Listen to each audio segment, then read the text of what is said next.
hi guys! Hey! So, sa ako rin sa Guadalupe, kinangala ko shawarma o mga Middle Eastern dishes. So, ato rin tilawan rin sa Eastern Habay. So, mga Karenderia Explorer, kung nangita mo affordable place para na mga shawarma, mga kebab, o guban pa, awan ni Eastern Habay. Let's check out kung sa'yo na rin.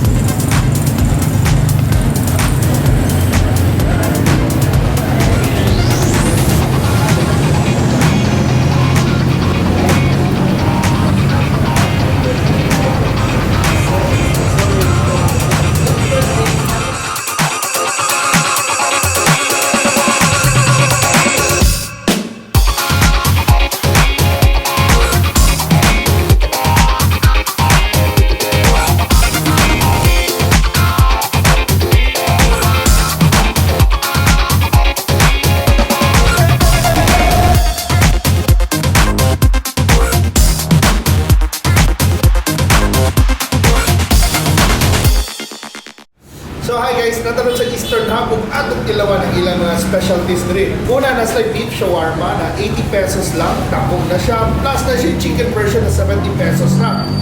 So kung mga Middle Eastern dishes na sila hummus, na nasa set na hummus with pita bread only 95 pesos. So kanang freshly made yun, authentic yun, may pagkatimpla pero ato na tilawan niya kung tinuod mo ginagay yung stag-iya. Of course, nasa sila yung mga other Middle Eastern specialties like kebabs, of course, beef and chicken. Nasa yung Shish Tawook. So more like basically chicken barbecue pero lain pagkatimpla. Yeah, you can order with rice or with rice. So Pinoy kay kahilig kag rice, pwede ra. Pero if you want it authentic na murang ang Dubai or Abu Dhabi, fries kini mo na dapat fries. So mo na how they eat it. So nasa sila pickles guys na pickled cucumber o kini pickled chilies. So karon mo na mong tilawan ron ni Bradley Mar. So bay, tabay. Tilawan.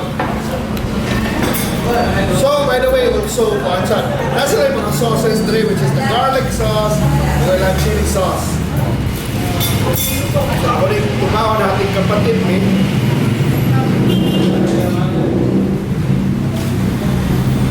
the garlic sauce.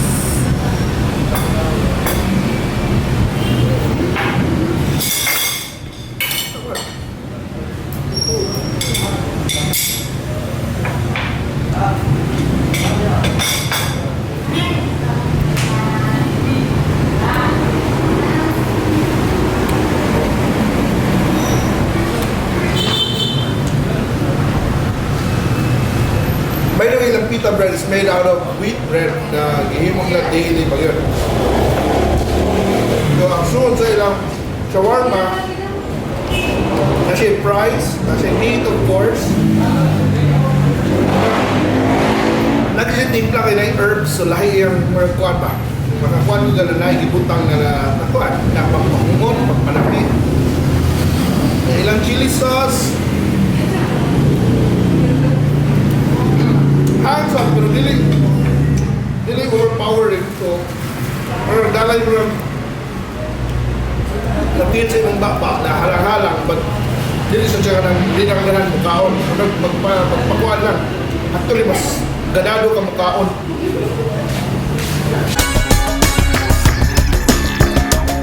Nasa sila yung mga line dip, so the spicy tomato dip. So, yan, ito silang shawarma.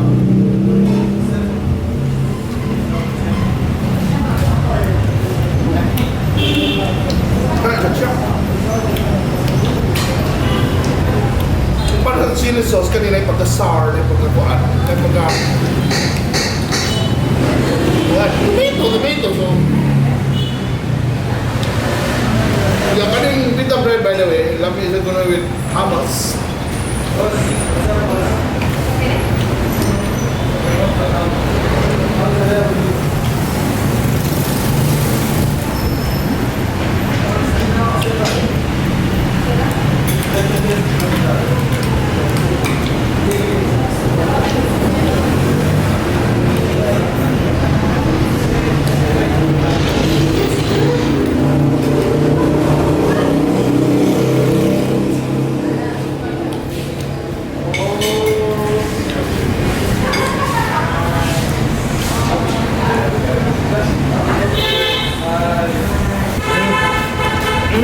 iced tea, wow, lahi.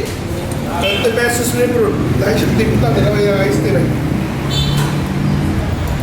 Hindi ka nagkuhan lang, hindi ka naman powdered na iced tea ba? Kasi lahi siya glasa.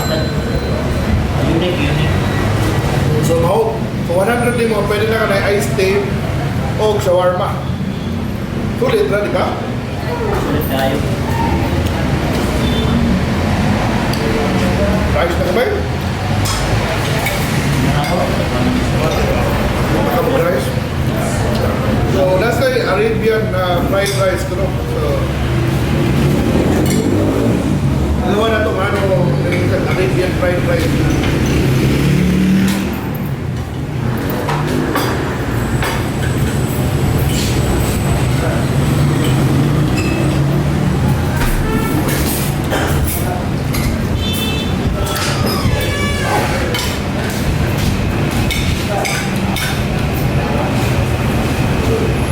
Parisa na ito, beef kebab.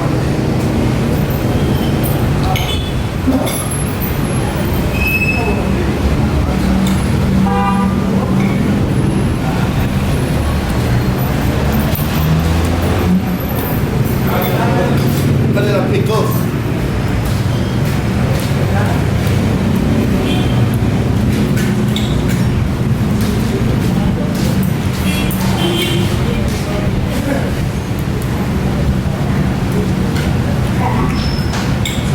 Yan ang owner ali, na kanilang pickles homemade din, by the way. Mahal ba yung pickles ba yun? Sa ilang, ano naman kumakbuk ang lalo?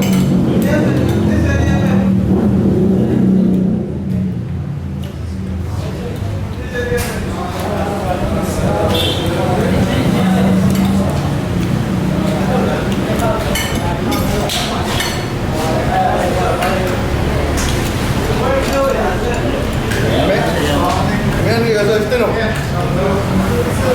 That's just a one size. One nila ay sila, ay kitang timpla rice, so ay ikin rice. Hindi na ako naka-oil mo.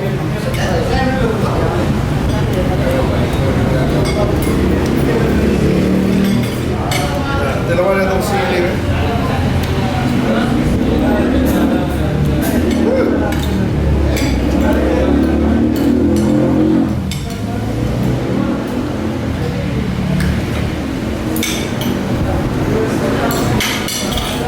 So itong dalawa namin, Shish Tawook.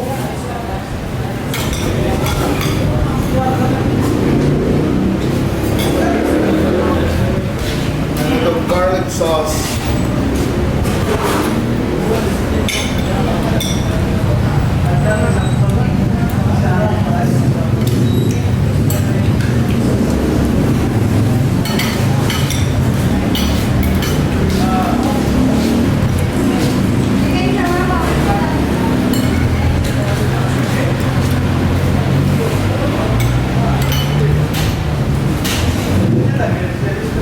Ito is ilang tomato chili. Mana?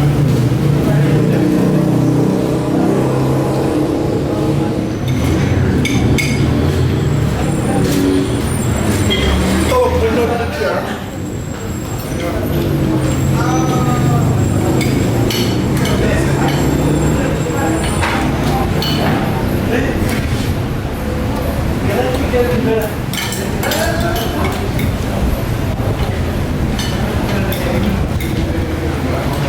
Ito tulog, hindi mo tagpa.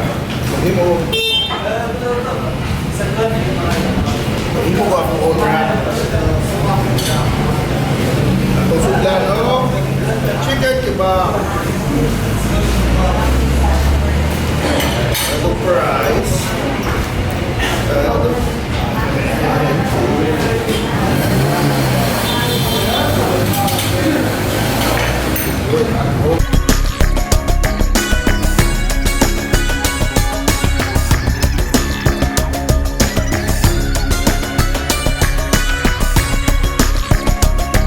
By the way, dili lang sa mga Middle Eastern dishes at nasa sila mga pizza dali by the way. At dalawa na ako before, namigan siya.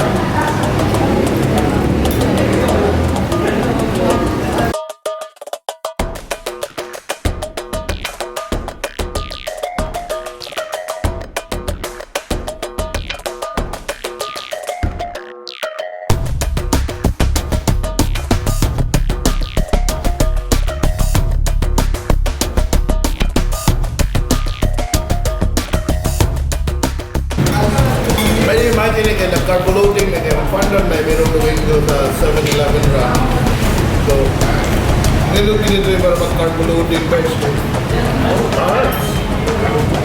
Kung ganahan mo vegetarian option, nasa sa falafel din eh. Kung ganahan yung really carby option, pwede mo order pizza nyo. So by the way guys, kung ganahan mo mag-negosyo yung shawarma, labi naman taga-Bohol niya. Ano siya may dagaw, taga-Bohol, hi. Wala, last time franchising, pwede ka na mo open na for franchising. PM lang muna ako para among ipasa nila para wala, affordable na siya for now. Okay. Normal, bago pa lang, as na promo ako sila franchising. So, well if you want to learn more, PM lang na mo kay hindi na malibutang kay kasi hindi ko na ang promo ya ako masulod. So, hindi lang kuhan. Mga na eh. Kato lang yung seryoso lang na kasi magkato lang ng tana lang mo. So, kato lang seryoso, pwede PM lang muna ako.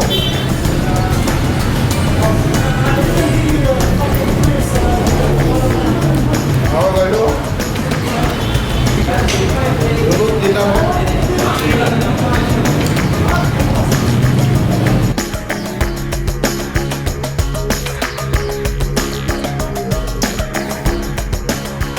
So, tops, final tops, lamit din siya guys. And affordable pa. So, sulit din kayo siya ba na 80 pesos lang na naka-shawarma. Kung ilang iced tea, revelation yun, lahingin lang iced tea, lahing timpla. Lamit din siya, ganyan pa rin kung mga ayaw sa mga baso eh. Lamit din kayo. Dahil, Hamas, of course. Kung ibanata lang tayo, lampita bread.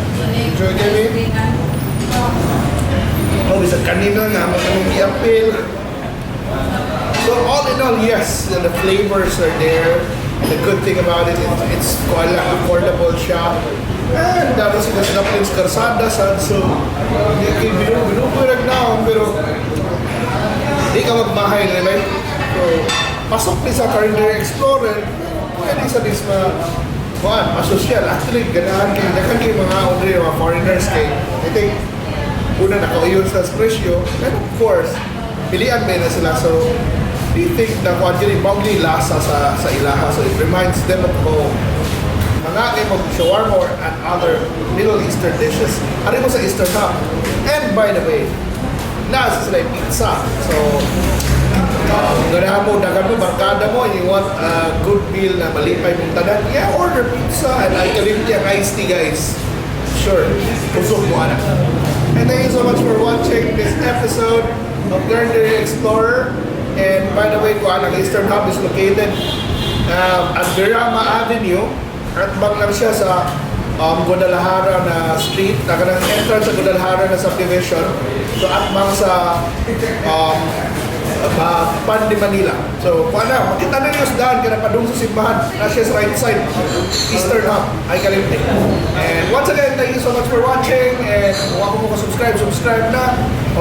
Hopefully, mag-good trip ta together po. Bye-bye!